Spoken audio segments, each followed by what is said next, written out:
No. Bueno, pues vamos a empezar esta masterclass sobre Europa y las plataformas digitales. Mi nombre es Ana Guídanos, de Europa Direct Comunidad Valenciana, y quiero daros la bienvenida pues en nombre también de todos mis compañeros del equipo Europa Direct que está detrás, y también de Equipo Europa, puesto que hemos organizado esta masterclass junto con ellos, bueno, principalmente con Elena, que es la que va con la cara visible en estos momentos de Equipo Europa en este acto, y porque también han sido instancias suyas, ¿no? Solamente quería robaros un par de minutos para aquellos que no nos conozcáis, para que sepáis un poco qué es la red de información Europe Direct. Europe Direct es una red de puntos de información que, con el apoyo de la Comisión Europea, albergan instituciones como la nuestra, como la Generalitat Valenciana. En nuestro equipo lo que intentamos ser es una primera ventana a la que os podéis dirigir para buscar información, ya sea directamente preguntándonos o entrando en nuestras páginas web o siguiéndonos en las redes sociales. Pero no solamente llegar a conseguir información, sino también nos interesa muchísimo que facilitar el debate y la participación, y para eso hacemos actos como este, para propiciar pues un acercamiento mucho más concreto a qué es lo que se está haciendo, qué está haciendo la Unión Europea y de qué manera nos puede influir a todos. Y nada más, agradecer sobre todo la presencia de nuestra ponente, Irene Reche Laguna, que es, bueno, una experta, por no decir la experta en el tema que vamos a tratar, y que nos va a hacer una presentación. Bueno, ahora paso la palabra a Elena, precisamente del tema que está llevando. Nada, muchas gracias y paso la palabra a Elena. Bueno, hola, yo soy Elena, soy delegada de formación por la Comunidad Valenciana en Equipo Europa, y como ha comentado Ana, esta masterclass la coorganizamos Europe Direct Comunidad Valenciana, Equipo Europa, pero sobre todo las delegaciones de la Comunidad Valenciana y Murcia. Nuestra compañera delegada de formación de Murcia no puede estar aquí hoy, así que hoy me encargo yo, soy la cara visible de Equipo Europa.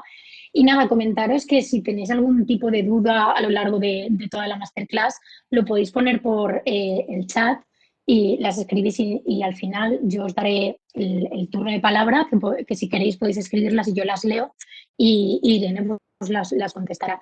Y nada, si queréis empezamos. Voy a presentar a la excelente ponente que tenemos hoy. Y nada, decir que Irene Roig Laguna es jefa de unidad adjunta de servicios digitales y plataformas de la DG Connect, que se ocupa de la implementación de las reglas de servicios digitales en la Comisión Europea. En este contexto, ha liderado la preparación del Acta de Servicios Digitales y, en general, coordina las acciones políticas y de ejecución en virtud de la Directiva sobre Comercio Electrónico. Antes de eso, fue jefa de unidad adjunta en la unidad que regula la implementación del marco de las telecomunicaciones. También trabajó en la Universidad de Valencia antes de incorporarse al Tribunal de Justicia de las Comunidades Europeas en 2002 y a la Comisión Europea en 2004. Ha trabajado en las áreas de ayuda estatales, online y servicios postales, y sobre la coordinación de las cuestiones relativas a la gobernanza del mercado único. Actualmente también es profesora invitada en el Colegio Europeo de Brujas. Y nada, si quieres ya, Irene.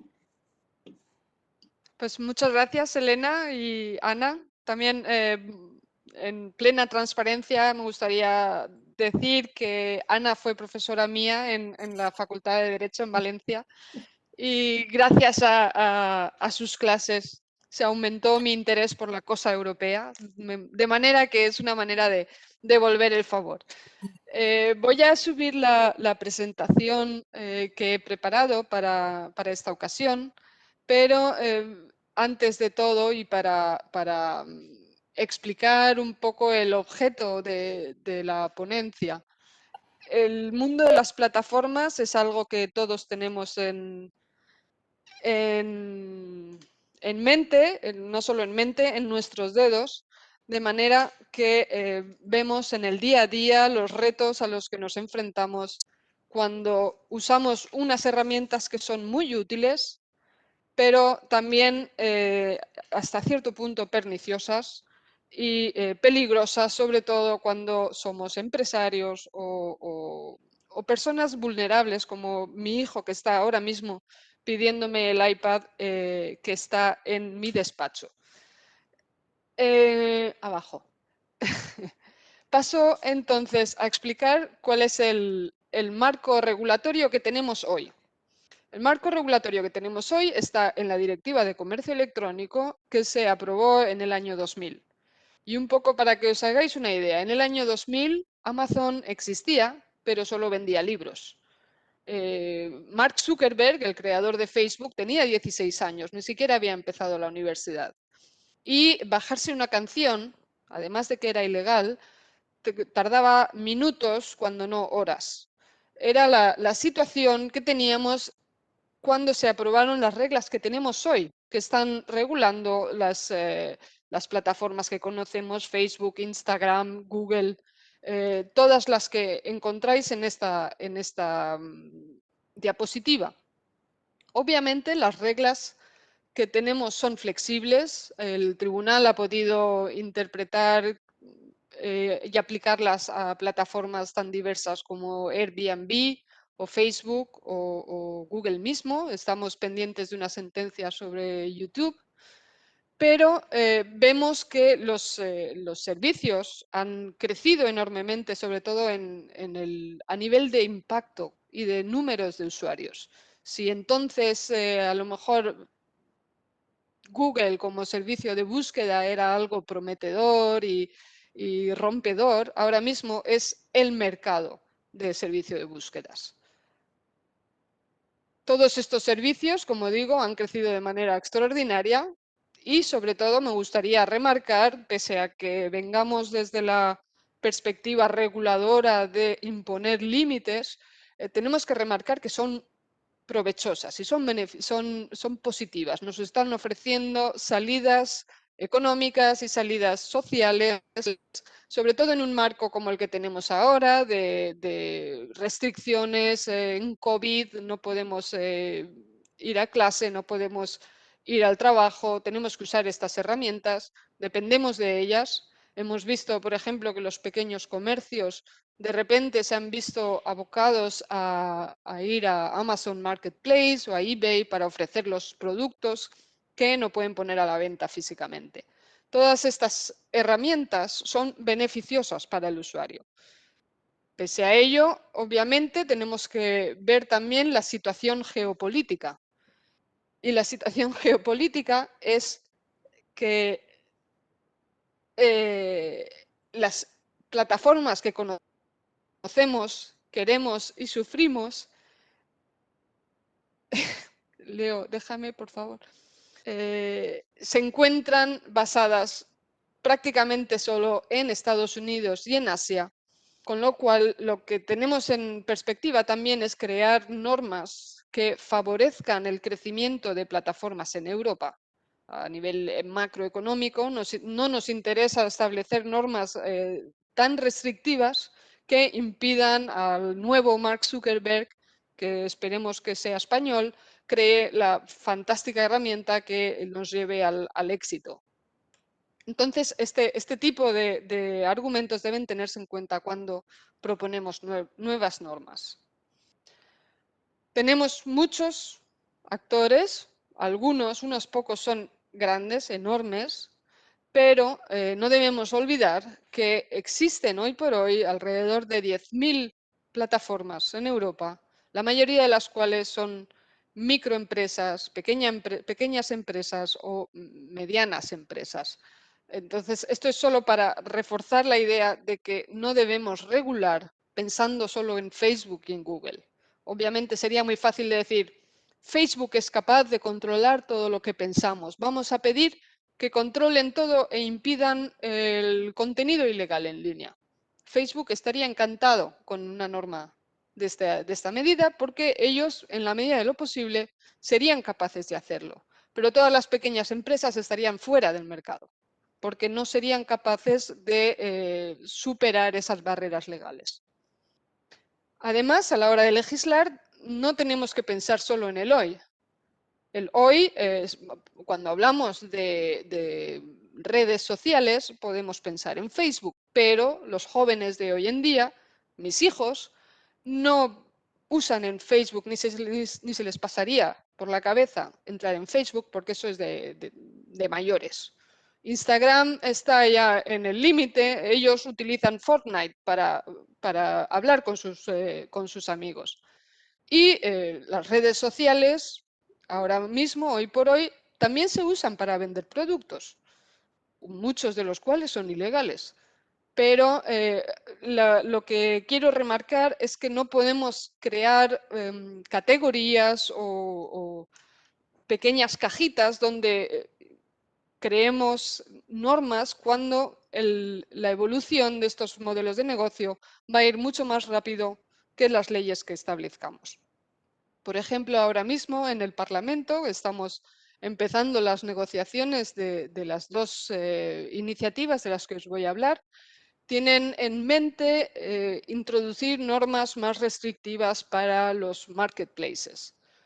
Pero hoy por hoy, ¿qué es un marketplace? Podemos decir claramente, Amazon Marketplace lo es, eBay lo es, pero Instagram o Facebook, TikTok, ¿son ellos estos los modelos que consideramos marketplaces? De momento no, pero como vemos, cada día están evolucionando en un sentido o en el otro. Otro de los problemas a los que nos enfrentamos es que estas empresas, y sobre todo las grandes empresas, moderan el contenido de manera totalmente unilateral y poco o muy poco transparente. El último gran ejemplo que hemos visto ha sido el Día de Reyes, cuando Facebook y Twitter decidieron, o tuvieron a bien, bloquear, primero suspender y luego bloquear las cuentas de Donald Trump. Podemos estar de acuerdo o no estar de acuerdo con esa medida. Otra cuestión es si están capacitados y legitimados para tomar esas decisiones. Pero estas decisiones pasan todos los días, solo que no afectan a Donald Trump. Pero todos los días vemos contenido que se ve bloqueado o que no se puede acceder porque violan los términos de los contratos, los terms of service de estas plataformas. Este contenido no me gusta, no te lo dejo subir. El problema es que no sabemos cuáles son las normas que se aplican ni si los criterios que usan son consistentes o son discriminatorios o no. El otro problema al que queremos enfrentarnos es la aparición de gigantes digitales. En el nivel de mercados digitales nos encontramos con unas muy pocas compañías que determinan todas las normas para tener acceso y para usar, por ejemplo, los datos de los usuarios, y están estableciendo completamente las reglas del juego. Lo que impide que usuarios o empresas usuarias de esas plataformas se beneficien también de la economía de escala. Nos encontramos entonces que esos gigantes, esas plataformas guardianas de acceso, como les llamamos, ponen en práctica ciertas prácticas desleales y tienen una competitividad en el mercado ilimitada para ellos y muy limitada para los demás. Y el marco regulatorio que tenemos hoy, básicamente las normas de competencia, como veremos, no están adecuadas para dar una solución ágil y rápida a los problemas que afectan a otras compañías que quieren hacer uso de estas plataformas. Así que los objetivos que persiguen ambas iniciativas, la Ley de Mercados Digitales y la Ley de Servicios Digitales, son dobles. Por un lado, para la Ley de Servicios Digitales, buscamos crear un espacio digital seguro para el usuario que proteja también los derechos fundamentales.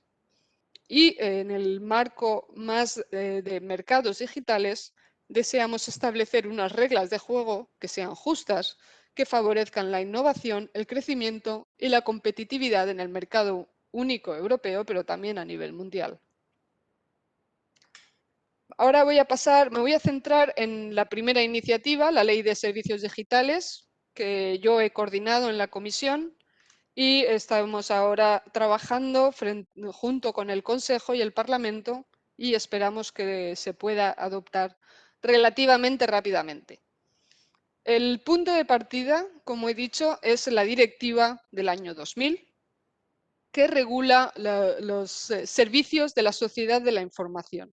Ya solo el término suena incluso viejuno, servicios de la sociedad de la información. Ahora hablamos de servicios digitales que vienen a ser lo mismo, pero es una manera de darle una marca un poco más juvenil. Estos servicios digitales son todos los servicios que tienen lugar en línea y que son servicios prestados contra remuneración y a distancia y a solicitud del receptor del servicio. No estamos hablando solo de las plataformas son un servicio de la sociedad de la información, pero también los juegos en línea, como los Angry Birds, también una tienda online, como la tienda de Decathlon, o un periódico en línea.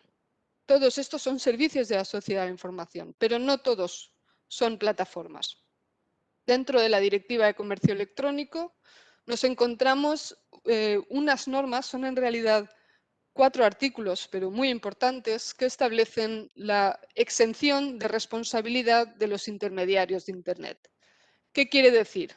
Pues que todos los servicios que usamos para acceder a Internet o para subir nuestro contenido son o están eximidos de responsabilidad si el contenido que nosotros subimos es ilegal, sea contenido que viole las reglas del copyright, que sea contenido terrorista o sea contenido difamatorio. Por ejemplo, y esto incluye 3 categorías, los servicios de mera transmisión, que es la conexión a Internet, por ejemplo, los servicios de caching, que en español se llama memoria tampón, pero me parece tan horroroso que prefiero usar el término inglés de caching. Es la memoria temporal que se usa para facilitar y mejorar la conexión. Y los servicios de almacenamiento o alojamiento de datos. Esos son todos los servicios de servicio en la nube, de alojamiento de páginas web, y aquí se encuentran cubiertas también las plataformas digitales. Y una de las normas más importantes es la prohibición de obligaciones generales de supervisión. Los Estados miembros no pueden pedir a Facebook que controle todo el contenido que posteamos día tras día, tras día, tras día, para identificar contenido ilegal. Y esa es la gran batalla jurídica que se tiene hoy por hoy con las plataformas, porque por un lado no podemos pedirles que controlen el contenido y que supervisen a los usuarios, pero por otro lado, obviamente, queremos que nos ayuden a evitar la distribución de contenido ilegal.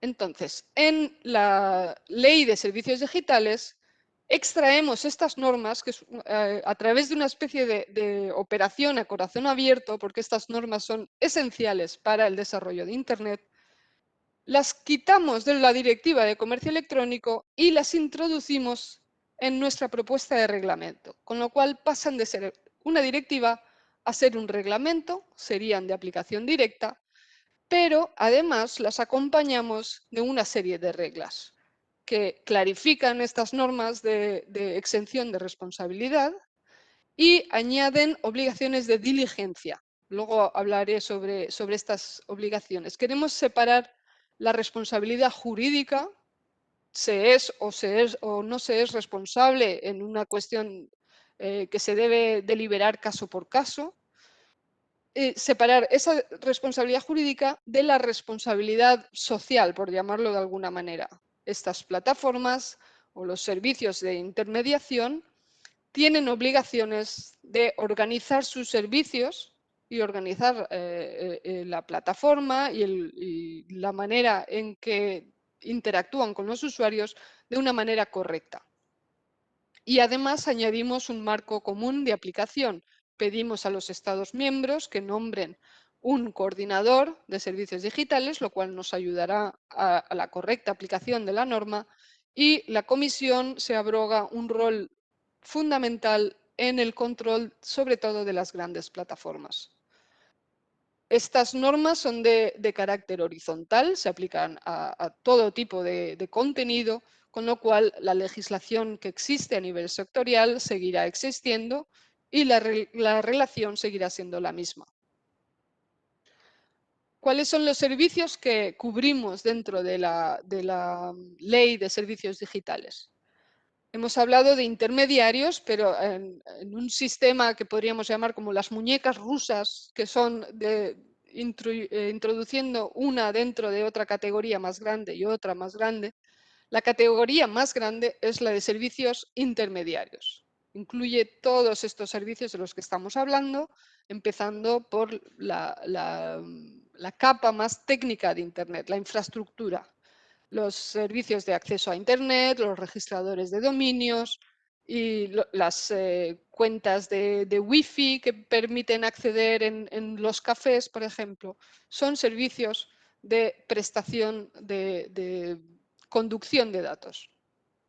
En una categoría un poco inferior estarían los servicios de almacenamiento, hosting, que incluye, como dije, los servicios de alojamiento de páginas web o los servicios en la nube. Y dentro de estos servicios se encuadran las plataformas digitales. Las plataformas digitales son este servicio a nivel de contenido que conocemos todos, los marketplaces, las app stores, las plataformas de economía colaborativa, las redes sociales, todas estas plataformas que siempre están en la boca de todos. Y dentro de esta categoría hacemos hincapié en aquellas que son de gran tamaño, o no tanto de tamaño, de gran impacto social, porque acumulan más de 45 millones de usuarios en la Unión Europea cada mes. Más allá de ese nivel, consideramos que estas grandes compañías, que incluyen, por supuesto, las que todos conocemos, Facebook, eBay, Amazon, en base a la información que existe públicamente, se encuadrarían todas estas plataformas que todos conocemos. Consideramos que están obligados a una serie de normas de cuidado y de gestión de riesgos más allá de lo que se debería aplicar a pequeñas o medianas empresas. En cuanto al régimen de responsabilidad de intermediarios, al que me he referido antes hablando de la Directiva de Comercio Electrónico, estos son solo unas meras precisiones, marcando sobre todo el hecho de que son horizontales. Como he dicho, se aplica a todo tipo de contenido ilegal, desde contenido pedopornográfico, que es lo peor de lo peor, hasta la mínima difamación o contenido que puede ser considerado ilegal en un país, pero no en otro. Es completamente neutral. No son estas normas las que definen lo que es ilegal. Serán los parlamentos de cada Estado miembro los que definan esas cuestiones. Cubre todo tipo de responsabilidad civil, por daños o penal. Y sobre todo es importante entender que regulan la exención de responsabilidad, pero no la responsabilidad misma. Necesitaríamos otra norma de carácter europeo o nacional que definan la responsabilidad legal a nivel positivo. Por ejemplo, tenemos el caso de Facebook. Yo subo un vídeo en Facebook y resulta que es una infracción del derecho del copyright, por ejemplo.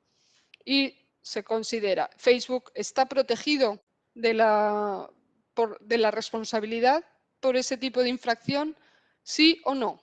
Si decidimos que no está protegido porque no se cumplen las condiciones previstas, necesitaríamos otra ley que definiera la responsabilidad en materia de copyright. No está definido en esta serie de normas. Es un poco complicado, pero es fundamental. El hecho de poder ofrecer una plataforma de alojamiento de contenido de terceros, el contenido generado por los usuarios, es vital para la plataforma estar protegido de esta responsabilidad, porque si no, obviamente necesitan estar mirando caso por caso cada contenido que los usuarios suban. Y si pensamos, por ejemplo, que en YouTube se suban el equivalente a 4.000 horas de vídeos en un segundo, os podéis imaginar que es imposible controlar ese contenido uno a uno y ver qué tipo de contenido está subiendo el usuario. Para reforzar la idea a la que me refiero, en el año 2020, en un solo minuto, se subían todo este tipo de intercambios en Internet. Si vemos el ejemplo de YouTube, se vieron 4,7 millones de vídeos en un minuto.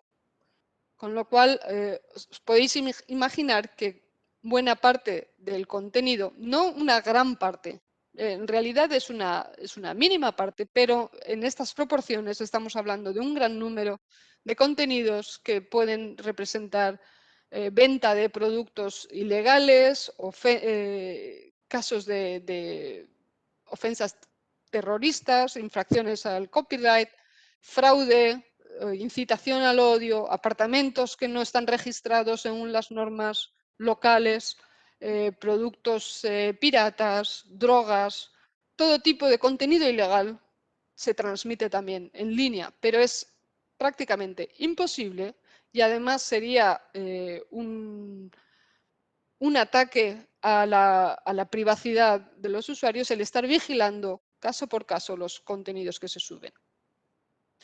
Con lo cual, en la ley de servicios digitales pedimos, no imponemos responsabilidad, mantenemos la exención de responsabilidad, pero decimos, vale, tú no eres responsable legalmente, pero debes poner en práctica todas estas normas de diligencia. Empezando por servicios, por un sistema de notificación. Si yo veo contenido ilegal, tengo que poder notificarlo. Que haya también servicio para que el usuario pueda quejarse si el contenido ha sido eliminado y no debía haber sido eliminado. Toda una serie de obligaciones que se aplican de manera acumulativa según avanzamos un poco en la cadena alimenticia de Internet.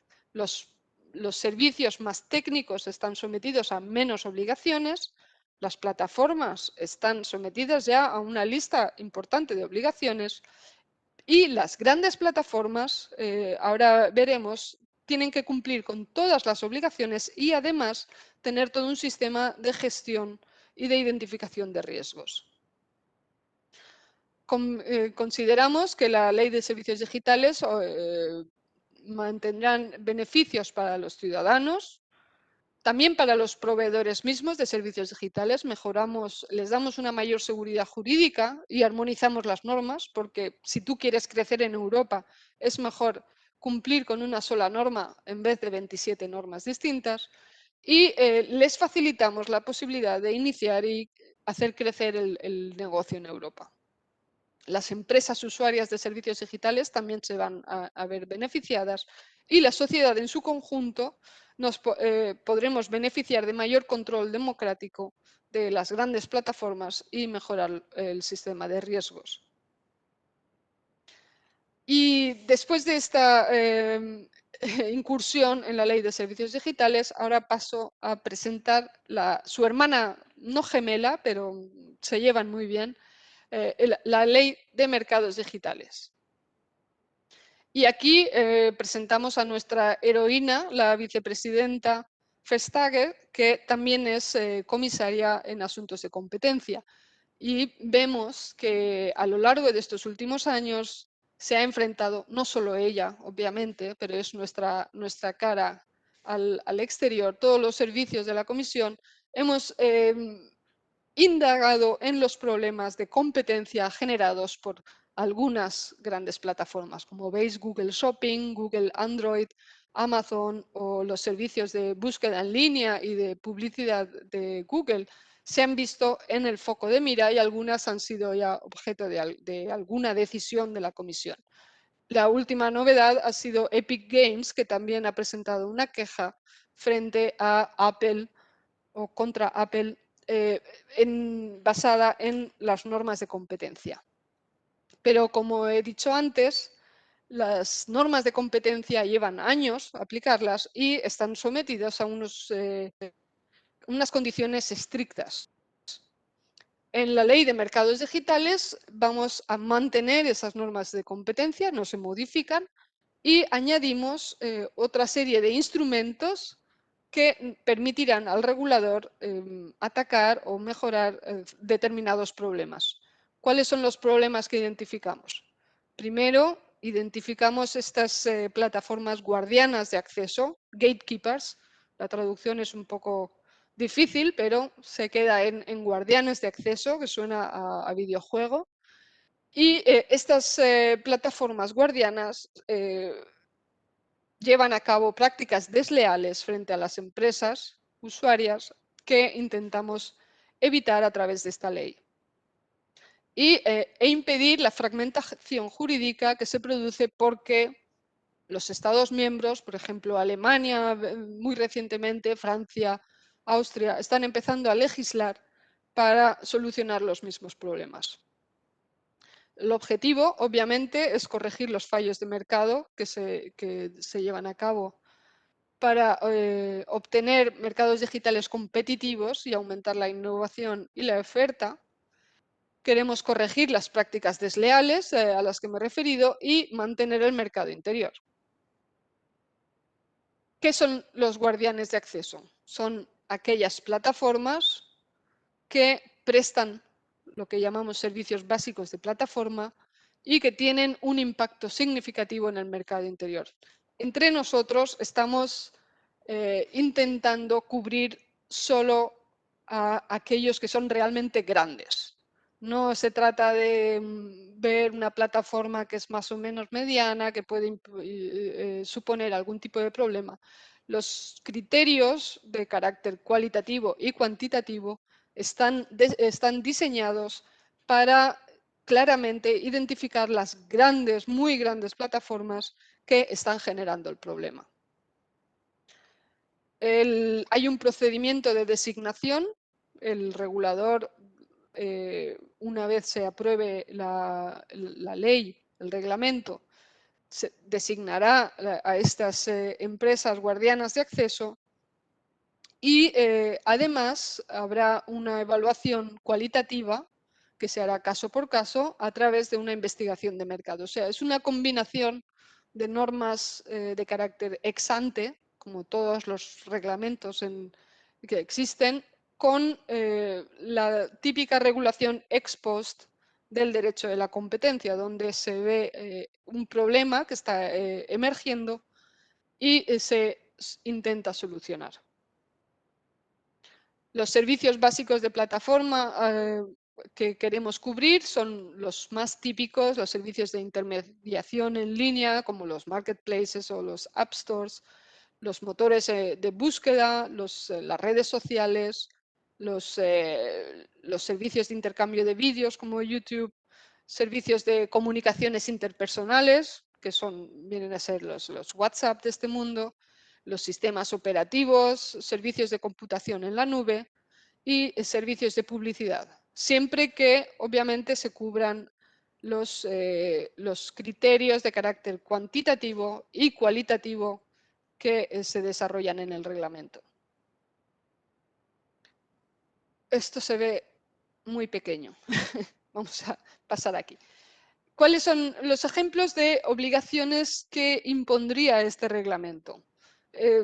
Una parte del reglamento se basa en identificar las plataformas que estarían en el ámbito de aplicación y después, una vez identificadas, se añaden las obligaciones o prohibiciones de aquellas prácticas que consideramos desleales y que no queremos que tengan lugar en estas plataformas. Por ejemplo, el impedir a terceros interactuar con sus propios servicios. O estas plataformas deberán permitir que las empresas usuarias tengan acceso a los datos que generan. Por ejemplo, un vendedor de zapatos de Alicante que usa Amazon Marketplace y es Amazon Marketplace el que monopoliza los datos de los compradores. El vendedor de zapatos no tiene acceso a los datos de sus compradores. Queremos romper ese monopolio y permitir que el que genera los datos, el vendedor, pueda beneficiarse también de esa información. Se debe permitir a empresas que usen estas plataformas que usen herramientas e información necesaria para que anunciantes y editores puedan llevar su propia verificación independiente.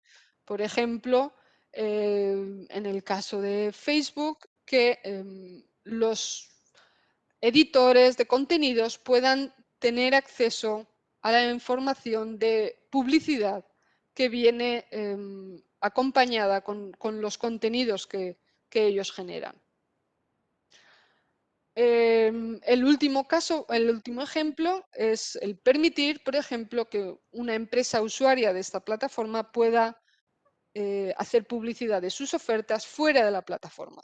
El típico ejemplo, si os imagináis booking.com, hasta hace poco no permitía a un hotel que ofrecía sus servicios en Booking el poder hacer publicidad fuera de la plataforma o ofrecer precios más baratos que los que se ofrecen en Booking. Este tipo de normas consideramos que son abusivas y prácticas desleales. Ejemplos que se prohíben, por ejemplo, el tratar más favorablemente tus propios productos. Este es el típico ejemplo de Google Shopping, que favorecía los productos que venían relacionados con Google antes que otros servicios de terceros. Otro ejemplo es impedir que los consumidores puedan ponerse en contacto directamente con las empresas fuera de la plataforma. O impedir que los usuarios desinstalen programas o aplicaciones preinstaladas. Este es el típico, clásico caso de Microsoft y el Internet Explorer de hace muchos años. Es el ejemplo que tenemos, por ejemplo, si compramos un iPhone. Hay aplicaciones que no podemos desinstalar porque son las aplicaciones propias de la compañía. Junto con estas normas, también el reglamento establece todo un sistema de poderes de investigación compartidos o distribuidos entre la Comisión y los Estados miembros, que incluyen la posibilidad, son todo tipo de procedimientos que ya existen en el marco de derecho de la competencia, pero los trasladamos también en este otro marco. Permitir hacer inspecciones in situ en la compañía, realizar entrevistas y tomar declaraciones, investigar datos y se permite, obviamente, establecer decisiones de incumplimiento, imponer multas y pagos periódicos. Las multas pueden llegar a ser cuantiosas, pueden llegar a ser hasta un 10% de las ganancias brutas en el caso de la ley de mercados digitales y del 6% en el caso de la ley de servicios digitales. Con lo cual, estamos hablando de normas que tienen dientes, por decirlo de alguna manera. No son solo normas que establezcan principios generales, sino que tienen también grandes posibilidades en términos de aplicación y de enforcement. A nivel de gobernanza, también en la Ley de Mercados Digitales, la Comisión se reserva un rol importante de aplicación. En este campo no es tan inhabitual porque es algo que ya tenemos y manejamos en el campo de la competencia, pero sobre todo tenéis que imaginar que gran parte de las grandes plataformas de las que hablamos están establecidas en Irlanda o en Luxemburgo y tienen más abogados que la mayoría de los Estados miembros. Entonces, para poder llevar a cabo un control efectivo del cumplimiento de estas normas, necesitamos aunar los poderes de los Estados miembros y de la Comisión para poder llevar a cabo el control efectivo. Es una cuestión que hemos aprendido de las experiencias que hemos hecho en el Reglamento de Protección de Datos, donde las autoridades irlandesas se ven completamente extenuadas, incapaces de aplicar las normas frente a Facebook o Google cuando es un país relativamente pequeño, pero son los que tienen la autoridad y la jurisdicción para controlar las normas. Yo creo que lo podemos dejar aquí y me pongo a disposición de todos aquellos que tengáis preguntas y puedo entrar más en detalle en cualquier cuestión que tengáis a bien discutir. Muchas gracias. Pues muchísimas gracias, Irene. Si quieres, voy leyendo yo las preguntas que hay en el chat. Pues Iván Gil nos pregunta si las obligaciones de diligencia no tienen efectos coercitivos, ¿cómo se incentiva o se obliga a que las grandes empresas cumplan con tales obligaciones? ¿Puedes repetir la pregunta? Sí, recuerdo que esta pregunta la he hecho cuando estabas hablando sobre la ley de servicios digitales, o sea, que supongo que irá por ahí. Y la pregunta es, si las obligaciones de diligencia no tienen efectos coercitivos, ¿cómo se incentiva o se obliga a que las grandes empresas cumplan con tales obligaciones? Vale. Las obligaciones de diligencia sí que tienen efecto coercitivo, obviamente. Son obligaciones, por ejemplo, de establecer, de poner en marcha todo un sistema de notificación de contenidos, por ejemplo, o establecer un sistema de identificación de los vendedores en el caso de los marketplaces.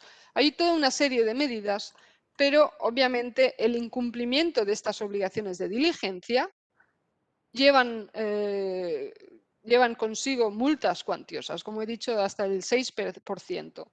Entonces, no se trata de pedirles, por favor, que sean buenos y tengan a bien tratar nuestro contenido con cariño. Se trata de establecer normas de carácter público que vienen unidas a medidas coercitivas, efectivamente. Vale, pues muchas gracias. Espero, Iván, que se haya respondido tu pregunta.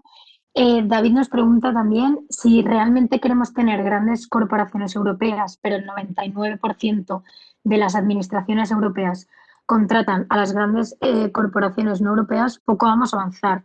No hay ninguna medida que ayude o fuerce a las administraciones a priorizar empresas europeas. Esa es una buena pregunta y eso es un tema que va más allá un poco del carácter regulatorio de las empresas. Lo que queremos es establecer un marco que imponga igualdad de condiciones. Si establecemos unas normas claras y obligaciones en particular para las grandes empresas, estamos ayudando también a las pequeñas a participar en este campo de juego. Perdona, Irene, te has puesto a compartir tu Teams, aviso. ¿Perdón? No te Ah, preocupes. vale. Esto de tener varias... no sé qué conversaciones tenía allí, pero espero que sea. No, sigo contándoos. Existen otras medidas a nivel europeo también para promocionar, por ejemplo, el software libre, pero son dos vías de actuación que pueden ser complementarias y trabajar en paralelo. Una cosa es fomentar el uso de otro tipo de software abierto o ayudar a través también de financiación. Ahora, en el marco de la recuperación de la crisis, la Unión Europea va a financiar en gran medida la digitalización de la economía, pero eso no quita que las plataformas que usamos ahora se sometan a reglas claras y uniformes de gestión de los contenidos. Vale, pues muchas gracias. José nos pregunta, bueno, José, perdón, ¿cuándo podremos pagar el IVA devengado a los países europeos a la Hacienda española y no como ahora que tenemos a cada Hacienda con el coste administrativo que ello conlleva? Esa es una pregunta que va muy más allá de más allá de mis competencias. El tema del IVA es un tema que lleva muchos años. Estamos intentando mejorar la gobernanza y el pago de IVA para el usuario y para el pequeño comercio, de hacerlo más fácil y también sobre todo en línea. Pero por otro lado, es un tema difícil y que va más allá de nuestros poderes como Comisión Europea. Obviamente en este tema sabéis que los Estados miembros disponen de unanimidad y cuando hay un Estado miembro que no está de acuerdo con las normas, pues simplemente no se adaptan. El tema del impuesto digital, el impuesto a las empresas que generan beneficios en un Estado miembro pero no pagan impuestos, es un tema diferente en el que estamos todavía trabajando, no solo a nivel europeo, sino a nivel más allá de la Unión Europea, a través de la OECD, y consideramos que podremos avanzar en ese sentido, pero todavía estamos en los primeros pasos. Vale, pues muchas gracias. Bueno, como comenta Ana por el chat, que si hay preguntas que van un poco más allá de lo que, bueno, Irene nos ha comentado, pues que bueno, Europe Direct las contestará posteriormente. Y Diego nos hace varias preguntas. Bueno, primero agradece su aclaratoria e interesante ponencia y luego nos dice que cuál es el papel fundamental de los... Uy, perdón, que se me ha Trusted ido. Flaggers. Bueno, creo que sí ha habido un error de letra, pero sí. Luego dice, ¿en qué medida son responsables? ¿Cuáles son sus principales funciones? ¿Qué papel juegan en el ámbito del derecho? Es decir, ¿tienen que ser profesionales del campo del derecho o no necesariamente? Sí, no, esto es no he entrado en el detalle de todas las obligaciones que imponemos, pero este es un ejemplo de obligación que queremos imponer a las plataformas, de permitir a lo que llamamos Trusted Flaggers, no sé cómo se ha traducido en castellano, creo que son notificadores de confianza, son entidades que por su experiencia profesional identifican el contenido ilegal y queremos que tengan una vía de acceso rápida a las plataformas para poder notificar y que ese contenido se retire. Hay varios ejemplos para mostrar la efectividad. Un ejemplo es la red que existe que se llama InHope de notificadores de contenido pedopornográfico. Existe una entidad en cada Estado miembro, son especialistas, policías, que identifican el contenido y lo notifican para que se retire lo más rápidamente posible. Pero también existen los representantes de los derechos de autor, de autores. Hay asociaciones colectivas que identifican, por ejemplo, un vídeo de una película que acaba de estrenarse y lo notifican rápidamente para que se retire. O un partido de fútbol, la final de la Champions, que se está emitiendo de manera pirata. Un tercer ejemplo, por ejemplo, es hay una unidad dentro de Europol que se dedica a identificar contenido terrorista de fomento de carácter terrorista islámico, pero también de otros tipos, y lo notifica a las plataformas para, de nuevo, lo retiren lo más rápidamente posible. Entonces, son tres ejemplos que demuestran que este tipo de entidades ya existen y necesitan un acceso rápido a las plataformas en vez de ser el típico usuario como tú o yo que podemos notificar un contenido y tenemos que esperar que la compañía considere si el contenido es ilegal o no. Entonces, la pregunta, estos notificadores de confianza no necesitan ser abogados, pero normalmente tienen que demostrar experiencia y capacitación profesional para identificar ese contenido ilegal. Vale. Pues Lourdes nos pregunta también por el chat que en relación a las nuevas obligaciones, ¿dónde quedan las aduanas y su riguroso control sobre los nuevos modelos de negocio online? ¿Lo de las aduanas y riguroso control es irónico o es...? No, hay otro tipo una de las normas de diligencia para las plataformas es lo que llamamos la trazabilidad del vendedor. El Know Your Business Customer en inglés. Las plataformas que ejercen de marketplace, que ponen en conexión a un vendedor y a un comprador, están obligadas a identificar a los vendedores. ¿Por qué digo esto en este contexto? Imaginaos el Amazon Marketplace. Hay unas normas que se aplican en el mundo real de protección de los consumidores frente a productos dañinos, juguetes que tienen piezas y no cumplen la normativa comunitaria. Y muchos de estos productos, que casualmente vienen de China, en principio no se pueden vender y es muy difícil encontrarlos en tiendas. Pero vas a Amazon Marketplace y te encuentras millones de productos que no cumplen las normas comunitarias. Entonces, una de las exigencias políticas es que las plataformas digitales que ejercen de marketplace impongan un control para evitar que estos productos lleguen al consumidor final. Obviamente, si imponemos esta obligación de control, chocamos con la norma que os decía, la prohibición de supervisión generalizada. Y esa norma creemos que debe mantenerse para proteger también a las libertades fundamentales de los usuarios. Entonces, el equilibrio que proponemos es que las plataformas pidan al vendedor una identificación, el carnet de identidad, los datos bancarios, quién es el responsable de esos productos, porque según la normativa europea, cada producto debe tener una persona responsable. De manera que si hay un problema, vamos a saber a quién dirigirnos para controlar la aplicación de las normas. Las aduanas se van a beneficiar de estas normas porque vamos a tener acceso a la información sobre el vendedor.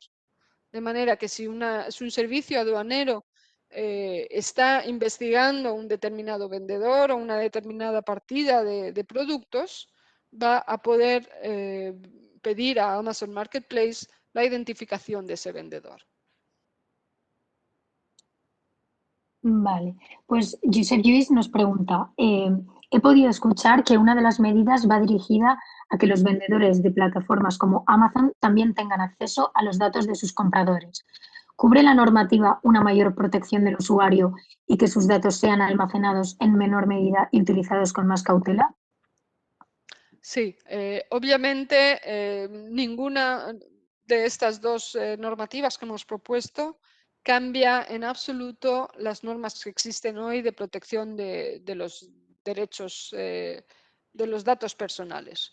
El reglamento de protección de datos personales se aplica con independencia de estas dos propuestas de reglamento y en la medida en que el usuario ha dado consentimiento, estos datos se pueden usar. Pero igual, en la misma medida en que Amazon Marketplace usa ya tus datos como comprador, se establece que el vendedor tiene derecho a utilizar estos datos. Pero obviamente no se reescribe el reglamento de protección de datos y será siempre necesario el consentimiento del usuario.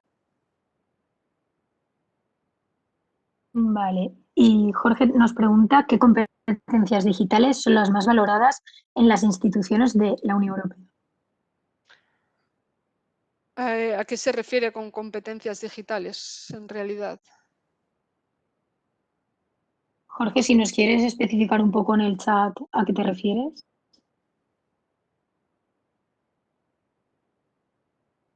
A ver, y si no, si quieres abrir micro y explicar un poco mejor, desarrollar un poco mejor tu pregunta.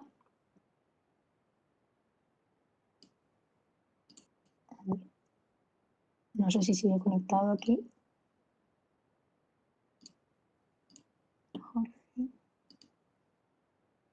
Es que el tema de Pues no. competencias digitales podría ser a nivel de usuario, pero no sé.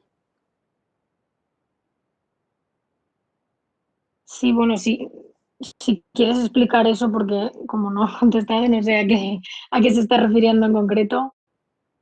eh, a, a- No a sé. nivel de instituciones de la Unión Europea no creo que seamos distintos a cualquier... Ah, vale, entonces vamos por ahí.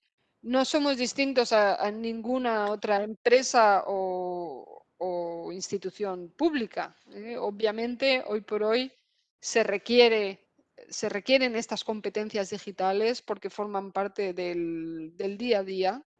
Ya no se puede entrar en las instituciones diciendo yo quiero un dictáfono, pero no es distinto al mercado de trabajo fuera de las instituciones europeas. No somos tequis en el sentido de que vamos por delante de la tecnología, pero tampoco vamos muy detrás. Vale, y Iván nos hace una pregunta un poco más personal que nos dice, ¿qué nos recomendarías para conseguir unas prácticas Blue Book en la Comisión u opositar a la Unión Europea? Pues lo primero que puedo recomendar es intentarlo. Yo creo que es una práctica, es una experiencia única. Yo estoy contentísima de trabajar para la Comisión Europea porque estamos trabajando por el bien común. A nivel de recomendación, obviamente, los idiomas son fundamentales, pero una apertura de miras y un conocimiento de lo que está pasando en el día a día. No es una cuestión de tener un título u otro, es el tener apertura de miras y obviamente las lenguas. Es un poco la asignatura pendiente un poco de los españoles, pero lo estamos mejorando con el tiempo. Pero sobre todo intentarlo. Totalmente. No Bueno, intentarlo es la peor manera. sí, muchos somos aquí los que somos estudiantes o estamos haciendo prácticas, entonces el testimonio que nos puedas contar de tu experiencia en primera persona trabajando es súper valorado vamos, por casi todos los que estamos Ujú. aquí que somos estudiantes. Bueno, Diego nos pregunta, el contenido es una de las partes sobre la que gira toda la nueva regulación. La normativa establece que se deberá informar sobre quién patrocina un contenido y cómo y por qué se muestra a un usuario un determinado anuncio. ¿Cómo se lleva esto a la práctica? Sí, esto hace referencia a las obligaciones de transparencia sobre la publicidad. Es una práctica que, por ejemplo, ya existe. Si estáis leyendo el periódico y os aparece un anuncio entre un párrafo y otro, si este anuncio viene de Google y Google tiene más o menos la mitad de la tarta del mercado de publicidad, veréis que hay una pequeña crucecita en un lado y pone Google Ads. ¿Por qué estoy viendo este anuncio? Y si clicas, que es algo que muy pocos hacemos, veréis que establece que se basa en tu perfil de usuario, en tu perfil de uso, el contenido que has estado visitando. Mientras estamos en Internet vamos dejando un rastro, como los caracoles, y estas empresas van recogiendo ese rastro y lo utilizan para adecuar la publicidad. Que, ojo, no es algo que estemos prohibiendo. No prohibimos que se adapte la publicidad al usuario. Lo que queremos, porque hay gente que le gusta, que yo esté hablando con mi marido que necesitamos una lavadora nueva y a los 10 segundos tengo un anuncio de lavadora. Algunos consideran que es magia, otros consideran que es un ataque fundamental a la privacidad. lo que queremos, lo que pedimos en el reglamento es que se permita al usuario decir, no, yo no quiero que estés adaptando la publicidad a mi perfil. Entonces, y estas son normas que ya existen en el reglamento de protección de datos. Queremos que el usuario sepa qué tipo de contenido es publicidad. A veces el contenido no aparece como publicidad. Si estás en Facebook es muy difícil identificar esto es contenido promocionado o es publicidad. Tiene que ser realmente claro para el usuario que no es un contenido natural, sino que es publicidad. Y saber quién está detrás de la publicidad. Esto es importante no solo cuando estamos viendo anuncios de zapatos, sino también cuando estamos viendo anuncios promocionados o promovidos por un político. Estamos en un marco, por ejemplo, de elecciones y queremos saber si algo se ha presentado pagado por otra persona que quiere que lo veamos y está encubierto en forma de información natural sobre noticias, pero que no son noticias, es un contenido pagado simplemente para influenciar nuestro punto de vista. Pero si la pregunta es Vale, pues cómo se lleva a la práctica, es algo que Google ya hace habitualmente. Vale, pues David, bueno, no es una pregunta, creo que es una opinión personal. Volviendo a la pregunta que he hecho antes sobre tu respuesta de los fondos de recuperación que va a dedicar la Unión Europea para la digitalización, de cada 100 millones de euros, 90 millones de euros se van a ir a empresas de Estados Unidos. Y luego comenta que cree que la Unión Europea tiene que cambiar muchas cosas para darle la vuelta a la tortilla. Supongo que querrás saber tu opinión personal al respecto.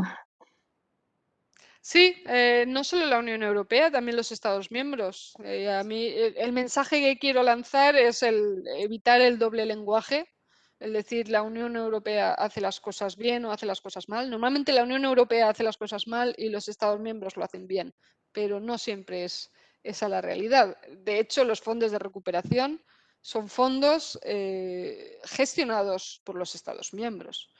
No sé si el dato que David nos da es algo concreto o no, pero en el caso de España, por ejemplo, es el gobierno español el que tendrá que determinar cómo se gasta ese dinero.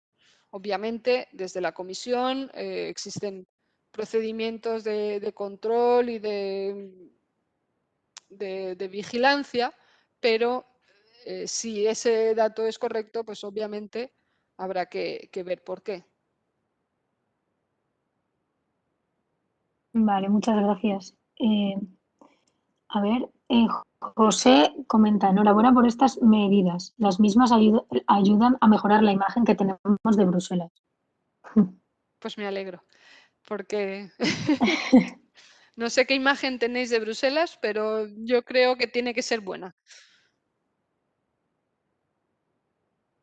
Total.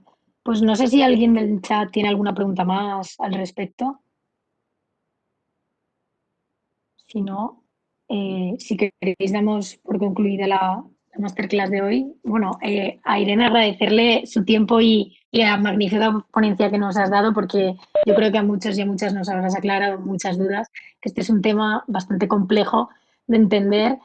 Y nada más que decir, no sé, Ana, tú si tienes que comentar algo. No, solamente, bueno, mencionar dos cosas. A aquellos que no nos conozcan, bueno, que nos sigan en redes sociales. Mañana mismo, hablando de esta pregunta que estaba hablando de 100 millones, Irán, ¿cómo lo saben? Si todavía ni siquiera se ha aprobado el reglamento de los fondos de recuperación, ¿cómo que se van ya a 90 millones? Que tengáis también mucho cuidado con los problemas de la desinformación. Nosotros mañana mismo, con otros 30 euros direct, hemos convocado un taller precisamente de desinformación con Maldita. Os animo, porque es un tema bastante interesante, tener también cuidado con eso, con las noticias falsas o semifalsas. Ahora mismo no se puede decir dónde se va el dinero si ni siquiera se tiene aprobado el reglamento. Entonces, hay cosas que también hay que tomarlas con cierta distancia, ¿no? Y nada, también agradecer a Irene, por supuesto, su participación y decir que tenemos preparada una encuesta, quedaros los que podáis y la rellenáis. Y no sé si la ponente todavía quiere decir algo más de cierre. O sea, mis últimas palabras únicamente, me alegro de que os haya resultado interesante y útil. En todo caso, en cuanto cojáis el móvil y entréis en una plataforma, sea TikTok, Twitter, Instagram, Facebook para los viejos del lugar, pensad en lo que estáis haciendo y en la medida en la que estas nuevas normas, en cuanto se aprueban, puedan ayudaros a afrontar estas tecnologías con seguridad. Pero muchas gracias a todos por las preguntas y a los que queráis animaros a entrar a trabajar aquí, todo mi apoyo personal. Vale, pues Muchas subimos ahora gracias. A mí me gustaría añadir una cosa, una última cosa, que veo muchos nombres y algunos no me suenan, otros sí de Equipo Europa. Decir que, voy a meter un poco de promo, que en Equipo Europa hemos abierto el plazo para que entren nuevos socios. Entonces, si tenéis entre 14 y 30 años, podéis inscribiros como nuevos socios. Tenéis hasta el 28 de febrero de este mes. Y si tenéis más de esa edad, siempre podéis inscribiros como simpatizante, que también está muy bien, es otra opción. Así que nada más que añadir. Pues muchas gracias a todos. Muchas gracias. Adiós. Gracias. Chao.